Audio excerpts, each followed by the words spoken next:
The Gauteng Education Department says it is ready for the new academic year. The department says out of the 344,890 applications received for grade 1s and 325,858 students have already been placed. They still need to place 19,032 learners pending due to the incomplete documentation. For more on this, we are now joined by the Gauteng MEC for Education, Matome. Chiloane.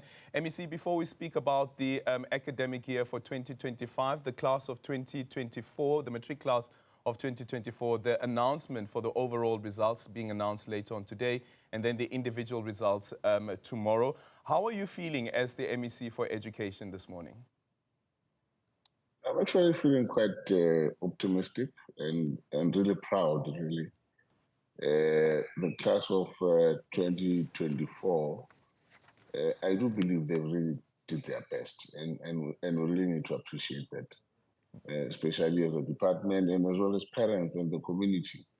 You know, that this crop of learners, these are the learners that really began their high school during COVID period, and as we do call, classes were cut, and they were rotational, and really to come back and complete the whole curriculum and come be at this state where they are able to look forward to their results. I'm quite happy with them and really proud, honestly. Yeah, so we're asking our viewers this morning what their expectations are for the class of 2024, the Matric class of 2024.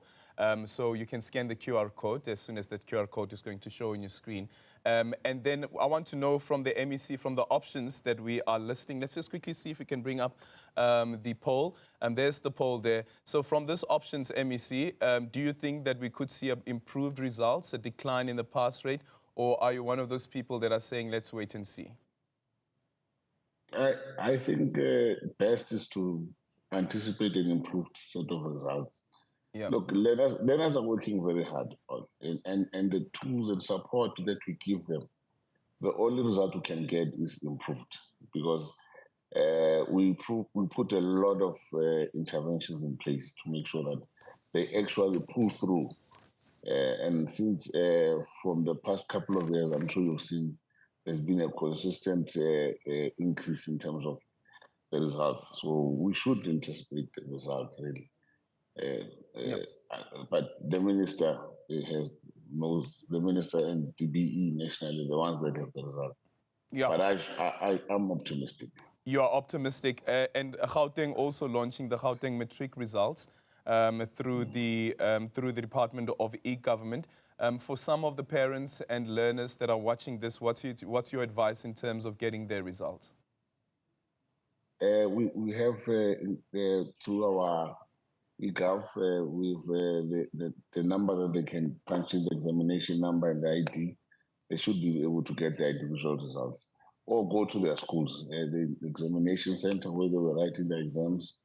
Go to the schools, they will get their results there.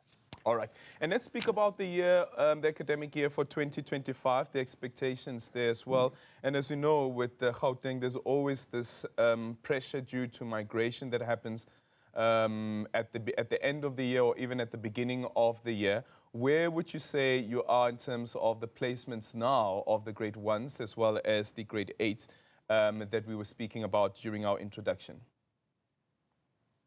Where we are currently is that we within the system, we have placed the learners, meaning that we have offered spaces.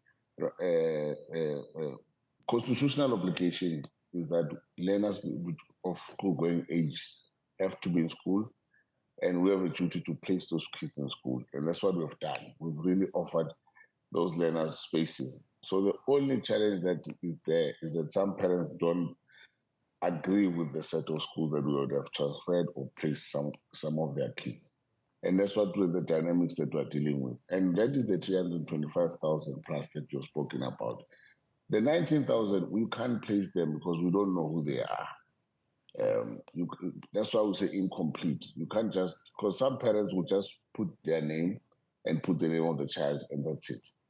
So you can't do much with such an information. You need more. We need all those residential address and all the documentation that we require. So without those documentation, we cannot move.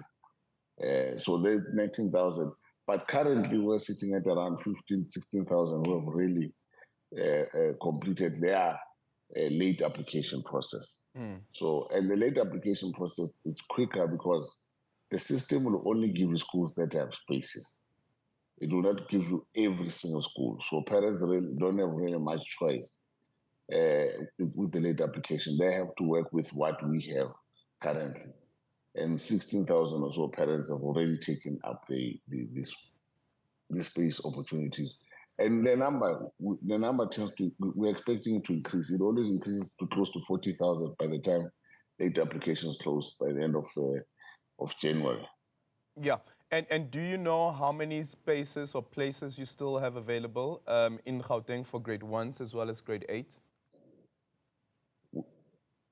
Currently, we have around just about 400,000, just 402,000.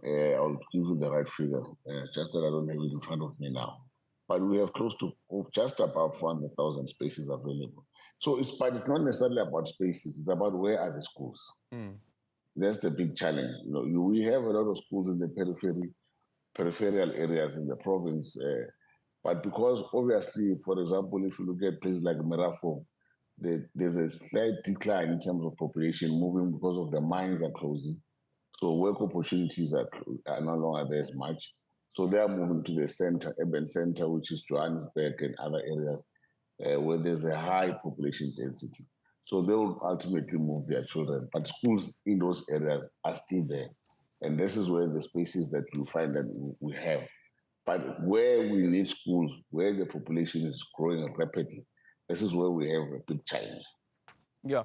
And how are you responding to those? I know that there's the option of the mobile classrooms, but are those effective? It's temporary structures. Yes, we're responding in this way. We have 3 major programs that we're utilizing for quicker intervention. First of all, we've got a self-build program where we're giving schools money to build additional classrooms, and schools did manage to do that. So that increased our classroom capacity in some schools, but not all schools, because some schools are already full. There's no longer space. And remember, school needs to have a play area. So that challenge as well. But we have given schools that created almost 2,000 classrooms. The mobile option is also there that we have dispatched now currently around just over 300 mobiles that we have done, given to schools. And then we also are setting up satellite schools across the province where there's a need in major areas. But those satellite schools, some will be converted in schools, some are just a temporary setup so that we complete a new school that we are building in a nearby area. So we have set up satellite schools across our province. Yeah. Is there an intention to build any new schools, though? Yes, we're opening up schools. I mean, as we speak, we've got 2 schools that are ready. One that will be opening on Wednesday, June PC. And then we've got also another school called Riban Laka in Mamelodi is also ready to be opened on Wednesday. So we are opening schools. So I think in this academic year, we look to have at least about 8 new schools who should be able to be completed by the end of the academic year, comfortably where we're sitting. So the pace that we have put really for this new infrastructure, we have to, it's a pressure that we've been putting as a department to our implementing agents that we need these schools urgently. Yep. So we will have a number of new schools in this academic year. Yeah, and then the operationalization of Bella, the Bella Act. Where are we standing now in terms of that implementation? And if it was ready for implementation, would it have been better in terms of the placements that the Gauteng province is currently doing or struggling with when it comes to filling up some of the spots that are available, but there's an assertion from some of the school governing bodies that, listen, if the child does not want to be taught in Afrikaans, unfortunately, they'll have to go to a different school? Definitely. I couldn't agree more. Look, with the implementation and the norms and standards, obviously that process is currently with DBE and the minister, which she has committed that we should be beginning very soon. It would have really helped because there are schools where we do believe there are spaces and we can add more learners. And fortunately, those schools are in the high pressure areas. So they would really add quite a relief for us as we are dealing with this placement matter. Because the issue of online admission is not the system itself, it's the spaces. It's not that the system is glitchy, it's not that the system filters. That's not where we're having a problem. The problem is the space. And parents are arguing that I stay close by. Why is this parent's child given first option over mine? But overall, it's not that the process of getting completing the application, the glitches, they never experience that. It's only the space. So with this better, we know that the intervention will allow us to create more spaces at schools that are nearby to households.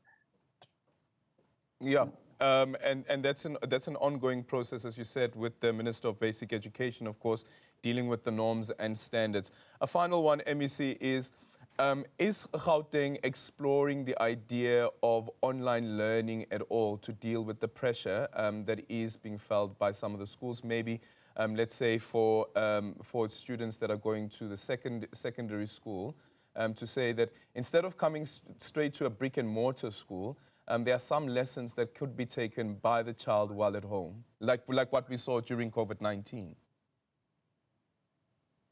Not at that advanced level, no. Remember, we don't have a problem with online learning or homeschooling, but the whole development of a child,